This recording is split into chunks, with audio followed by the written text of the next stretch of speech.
Assalamu alaikum. So let us talk about Arabe, which is by James Joyce from Dublin Years. और ये उसकी बड़ी खूबसूरत एक शॉर्ट स्टोरी है अबाउट ए यंग बॉय. सो ये उस सीक्वल में जिसमें नरेटर एक यंग बॉय है उसका ये थर्ड पार्ट है और ये थर्ड स्टोरी है उस सीरीज में.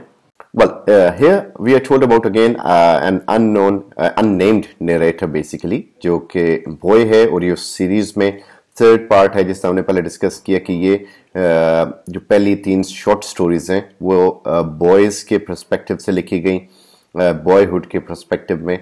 तो यहाँ पे नॉर्थ डबलिन का एक सीन दिखाया गया जहाँ पे नरेटर कहता है कि वो शिफ्ट हुआ और ये उस घर में शिफ्ट हुआ जहाँ पे एक प्रीस्ट रहा करता था and the priest was dad और ये लोग मूव इन हुए. फिर वहाँ पे जो नेबर्स थे इनके साथ इनके अच्छे ताल्लुकात बन गए और ये जो बच्चे थे आपस में खेलते रहते थे. तो जो एक हमसाया था इनका उसके साथ ये खेलता था और ये घर के पीछे लेन्स में छुप जाते थे और शेड्स में. फिर इनकी फैमिली जब इन्हें ढूंढती थी तो वो सीन नरेटर को बड़ा अच्छा लगता था, खासतौर पे इसका जो दोस्त था मैंगन उसकी सिस्टर. तो वो जब बुलाने आती थी तो ये बड़ा फेवरेट सीन था इसका क्योंकि इसको वो बहुत अट्रैक्ट करती थी, पसंद थी. और ये रोज अपनी सुबह की शुरुआत उसके ग्लिम्प्सेस से करता था, मैंगन की सिस्टर से. और वो उसमें ये करता था कि अपने रूम में एक जगह पे अपने आप को कैद रखता था, यानी काफी टाइम उसमें गुजारता था, वहां से देखता था कि वो कब आ रही है कब जा रही है, फिर उसको फॉलो करता था, उसके करीब से गुजर जाता था. इसके दिल में होता था मैं इससे गुफ्तगू करूं, लेकिन उसके अंदर वो एक टीनेजर्स वाले जज्बात होते हैं वो उस तरह थोड़ी सी शाइनेस भी थी और ये एक यानी हर वक्त ये उसके थॉट्स के अंदर खोया होता था. तो नरेटिव जो है वो इसकी उससे कोई ज्यादा गुफ्तगू नहीं होती, कोई ज्यादा चांस नहीं मिलता, लेकिन ये सोचता हमेशा उसके बारे में. ये शॉपिंग पे जा रहा है तो उसको सोच रहा है, वो अपने रूम में बैठा है अकेला तो उसको सोच रहा है. और ये इन्फैचुएशन इतनी टेंस है कि उसे खुद डर लगना शुरू हो जाता है कि मैं इस हद तक उसे पसंद करता हूं. उसे तो पता भी नहीं है कि इस फीलिंग की वजह से यानी इस कैफियत की वजह से मैं खुद, मेरे अंदर एक चोर है और मैं उससे गुफ्तगू नहीं कर सकता. मेरे अंदर का वो यानी अगर एक आम नेबर होती तो मुझे कोई इशू नहीं था. अब उससे पसंद है तो उसे लगता है कि अब उससे फेस नहीं कर सकता, शाइनेस है इसके अंदर, फीलिंग्स उसके अंदर वो यानी इस तरह की आ गई हैं. सो एक दिन मैंगन की जो सिस्टर है वो नरेटर से कहती है कि उसका प्लान है कोई अरबी बाजार में जाने का जो डबलिन के अंदर मौजूद है. वो उसको अटेंड नहीं कर सकती, लेकिन ये है कि क्योंकि she is busy in school, so ये नरेटर शॉक में है कि वो उससे बात कर रही है वाकई और उसे बड़ा मजा आ रहा है इस गुफ्तगू का. सो नरेटर कहते हैं मैं तुम्हें बाजार से कुछ ला के दूंगा. और ये बड़ी छोटी सी मीटिंग होती है लेकिन नरेटर के लिए पूरी एक जन्नत का एक समा होता है ये. तो वो उसमें स्कूल पे फोकस नहीं कर सकता और ये है कि वो लेसन्स उसको बड़े बोर लगते हैं. वो चाहता है स्कूल जल्दी से खत्म हो, वो घर जाए और all the time he is thinking about his friends sister. So जिस दिन इसने बाजार जाना था यानी नेक्स्ट मॉर्निंग, सो उसमें वो अपने अंकल से कहता है, अपने प्लान बताता है कि मैंने जाना है तो आप जल्दी आ जाइएगा ताकि मुझे आपसे पैसे भी चाहिए, बस का किराया वगैरह. और सारा दिन ये उसी सोच में गुजारता है कि मैं जाऊंगा. जिस तरह होता है कि हम यानी जब हमें कोई अच्छा लगता है हम उसके बारे में सोचते हैं, हम उसको कुछ गिफ्ट देना चाहते हैं. वो फीलिंग ही बड़ी डिफरेंट होती है कि हम ये प्लान कर रहे होते हैं कि हम कैसे जाएंगे, कैसे उसके लिए परचेस करेंगे. तो ये देना पड़े ना मेल फ्रेंड्स को मौत पड़ जाती है हम सारों को. अब चूंकि वो फीमेल फ्रेंड्स की बात कर रहा है, फीमेल अपनी उस अपनी सहेली की बात कर रहा है, तो यहाँ पे वो कहता है कि अंकल ने आना था लेकिन अंकल लेट हो गए और वो 9 बज गए लेकिन अंकल का अराइवल ना हो सका. रिजल्ट क्या हुआ कि जब वो आए ही हैड ऑलमोस्ट फॉरगॉटन कि मैंने कुछ प्रॉमिस किया हुआ था अपने भतीजे भांजे से. सो वो आके एपिग्राम पढ़ता है कि all work and no play makes Jack a dull boy. और उसके बाद फिर वो उसको एक और नज़म सुनाने के लिए कहता है the Arab's farewell to his street.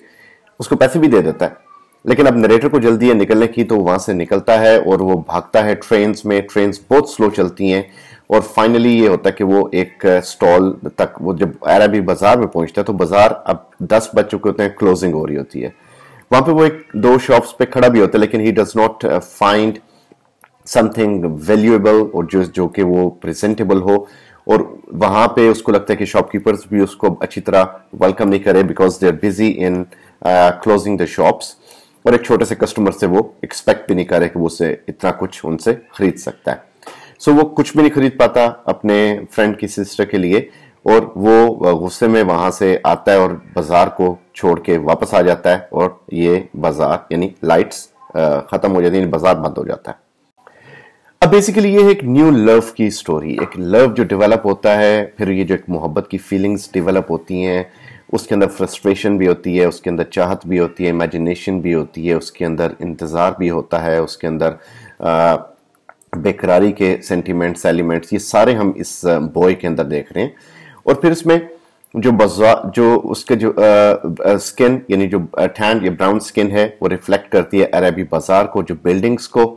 और फिर जो अरबी बाजार है जो कि एक नॉर्मल डबलिन मार्केट से हट के है, इसी तरह इसके लिए वो लड़की है जो कि बाकी तमाम लोगों के अंदर हट के है, डिफरेंट है, वो उसे इंटॉक्सिकेट करती है, जॉय से, इलेशन से, प्लेयर फील होती है, इससे हैप्पीनेस फील होती है। फिर इसको लगता है कि जो इसके स्कूल की डलनेस है और जो अंकल का लेट आना, डबलिन की जो ट्रेन्स हैं, ये बेसिकली रुकावटें हैं उसके रास्ते की, और ये वो सारी चीज़ें जो कि उसकी लाइफ में हैं, ज़्यादा हैं, और उसकी वजह से वो उन चीज़ों से दूर चला जाता है। जैसा अरबी बाज़ार में नहीं पहुंच पाता टाइम पे, अपनी उस फ्रेंड की सिस्टर के साथ ज़्यादा देर बात नहीं कर पाता, और फिर जब उसके लिए चीज़ें नहीं ले पाता तो ये है कि ये डिज़ायर्स जो पूरी नहीं होती इंसान की, यानी ग्रेट एक्सपेक्टेशंस, इंसान की बहुत ख्वाहिश होती हैं, हज़ारों ख्वाहिशें, लेकिन और हर ख्वाहिश पे दम निकलता है इंसान का, लेकिन पूरी कोई कोई होती है। फिर उसमें ये होता है कि जब वहाँ पे जाता है और वहाँ पे टी कप्स देखता है, और उसमें ये होता है कि वो जो टी कप्स हैं और इंग्लिश एक्सेंट जो वहाँ पे वो सुनता है, so that shows not the freedom of the enchanting east, and the बाजार जो है वो क्लोज डाउन होता है, और उसको लगता है कि मे बी वो जो उसकी सिस्टर के हवाले से जो ये एक्सपेक्ट कर रहा है शायद चीज़ें इस तरह ना हो, क्योंकि जैसा बाजार को ये एक्सपेक्ट नहीं कर रहा था जल्दी बंद हो जाएगा, वो बंद हो गया। इसी तरह maybe he may not be able to get his friend sister forever.